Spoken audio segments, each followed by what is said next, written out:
Hello friends, thank you for your support. இன்றைக்கி நம்ம CorelDRAWல பேசிக்கான ஷேப் கிரியேட் பண்ணலான்னு பார்க்கலாம். அதில் ஃபர்ஸ்ட் ரெக்டாங்கிள் ஷேப்பில் எப்படி கிரியேட் பண்ணலாம் அப்படின்னு பார்க்கலாம். அதுக்கு ஷார்ட்கட் F6.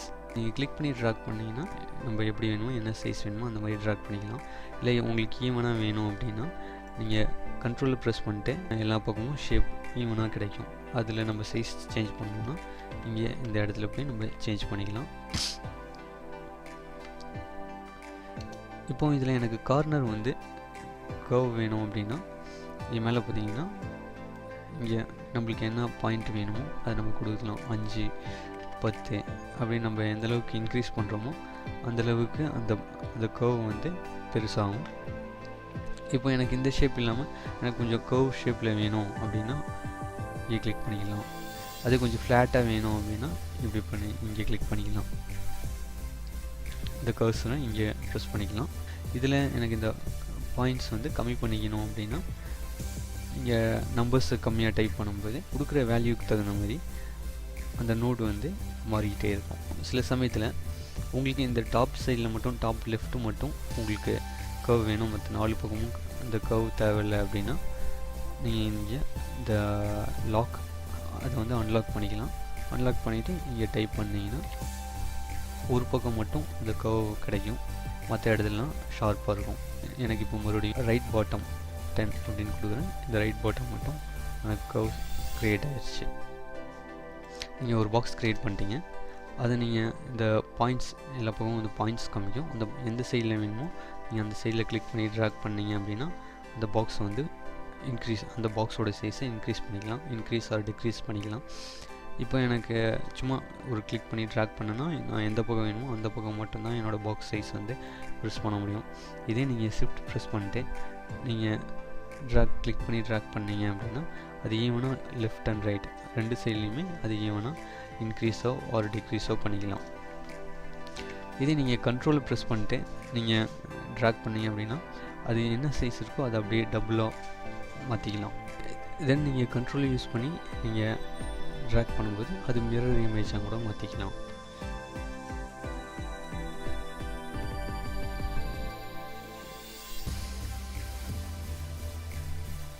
தென் ஒரு பாக்ஸ் க்ரியேட் பண்ணியிருக்கேன். அந்த பாக்ஸை வந்து அந்த கார்னரை நம்ம கர்வ் பண்ணுறதுக்கு இன்னொரு ஆப்ஷன் இருக்குது. இங்கே பார்த்தீங்கன்னா F10 ப்ரெஸ் பண்ணிங்கன்னா ஷேப் டூல்னு ஒன்று இருக்குது. அதை கிளிக் பண்ணி இந்த 4 கார்னர்லேயுமே அந்த பாயிண்ட் காமிக்கும். அதை நீங்கள் கிளிக் பண்ணி அப்படியே ட்ராக் பண்ணிங்கன்னா உங்களோட ஷேப் வந்து நீங்கள் அந்த கார்னரோட ஷேப்பை நீங்கள் சேஞ்ச் பண்ணிக்கலாம். இது நீங்கள் ஷிஃப்ட்டை யூஸ் பண்ணிங்கன்னா கிளிக் பண்ணி இப்படி ட்ராக் பண்ணிங்கன்னா ஈவனாக 2 பக்கமும் ட்ராக் ஆகும். நீங்கள் ஷிஃப்ட் யூஸ் பண்ணாமல் நீங்கள் ட்ராக் பண்ணிங்கன்னா ஒரு சைடில் மட்டும் ட்ராக் ஆகும். அதே மாதிரி இந்த கார்னரில் வச்சு நீங்கள் ட்ராக் பண்ணிங்கன்னா அது ஈவனாக ப்ரொஃபஷ்னட்டாக அப்படியே ட்ராக் பண்ணிக்கலாம். இப்படி ட்ராக் பண்ணும்போது மறுபடியும் ஈவனாக 4 பக்கமே ட்ராக் ஆகணும். இப்போ நம்ம பார்க்குறோம் ஒரே சைடில் மட்டும்தான் இன்க்ரீஸ் ஆர் டிக்ரீஸ் ஆகிட்டுருக்கு. இதே 4 சைட்லேயுமே ஈவனாக ஆகணும் அப்படின்னா நீங்கள் ஷிஃப்ட்டை ப்ரெஸ் பண்ணிட்டு நீங்கள் கிளிக் பண்ணி ட்ராக் பண்ணிங்கன்னா 4 பக்கமும் ஈவனாக ட்ராக் ஆகும். இப்போ கம்பைனாக என்னென்னு பார்க்கலாம். ஃபஸ்ட் ஒரு பாக்ஸ் க்ரியேட் பண்ணியிருக்கோம், அடுத்து இன்னொரு பாக்ஸ் க்ரியேட் பண்ணோம். இந்த பாக்ஸ் வந்து அலைன் பண்ணுறோம். இப்போ ரெண்டுமே தனித்தனி ஆப்ஜெக்டாக இருக்குது. இந்த ஒரே ஆப்ஜெக்ட் இப்போ மாற்றணும் அப்படின்னா இப்போ ரெண்டுமே செலக்ட் பண்ணிவிட்டு கம்பைன் அப்படின்னு கொடுத்துட்டோம்னா இப்போ நீங்கள் மூவ் பண்ணிங்கன்னா ஒரே ஆப்ஜெக்ட். நீங்கள் கலர் சேஞ்ச் பண்ணிங்கன்னா இந்த ஃப்ரேம் மட்டும்தான் உங்களுக்கு வந்து கலர் ஃபில் ஆகும். இப்போ நீங்கள் கம்பைனை பிரேக் பண்ணி விட்டீங்க அப்படின்னா மறுபடியும் ஆப்ஜெக்ட் வந்து தனித்தனியாக மாறிடும். இப்போ கம்பைன் பண்ணிங்கன்னா இப்போ ஒரே ஆப்ஜெக்டாக மாறிடும். இது மாதிரி இந்த கம்பைனை வச்சு நிறையா லோகோஸ்லாம் க்ரியேட் பண்ணலாம். லோகோஸ்லாம் எப்படி க்ரியேட் பண்ணலாங்கிறது பின்னாடி பார்க்கலாம். தென் வெல்டுனா என்னென்னு பார்க்கலாம். 2 ஆப்ஜெக்டையும் செலக்ட் பண்ணிவிட்டு நீங்கள் இங்கே வெல்டுன்னு இருக்கும் அதை கிளிக் பண்ணிங்கன்னா ஒரே ஆப்ஜெக்டாக மாறிடும். இந்த மாதிரி நீங்கள் எத்தனை ஆப்ஜெக்ட் வேணால் க்ரியேட் பண்ணிவிட்டு நீங்கள் வெல்ட் பண்ணிங்கன்னா எல்லாத்தையும் செலக்ட் பண்ணி வெல்டுன்னு கொடுத்தீங்கன்னா ஒரே ஆப்ஜெக்டாக மாறிடும்.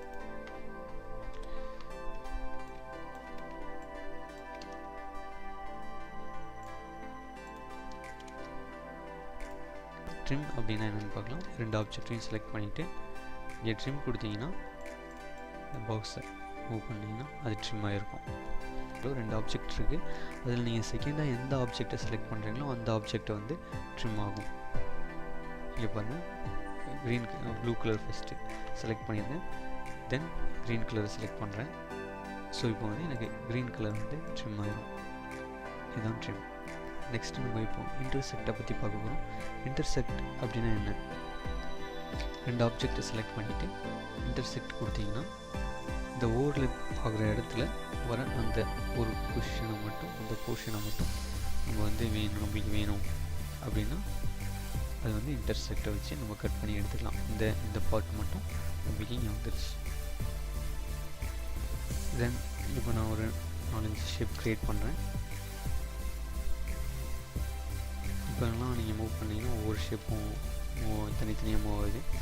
இப்போ எனக்கு இந்த அவுட்லைன் மட்டும், இதோட அவுட்லைன் மட்டும்தான் எனக்கு வேணும் அப்படின்னு என்ன பண்ணலாம்னா இது எல்லாத்தையுமே குரூப்பாக செலக்ட் பண்ணிவிட்டு இது கடைசியில் க்ரியேட் பவுண்ட்ரி அப்படின்னு ஒன்று இருக்கும், அது கிளிக் பண்ணிங்கன்னா உங்களுக்கு அந்த பவுண்ட்ரி அவுட்லைன் மட்டும் நம்மளுக்கு எடுத்துக்கலாம். Combine, weld, trim, intersect,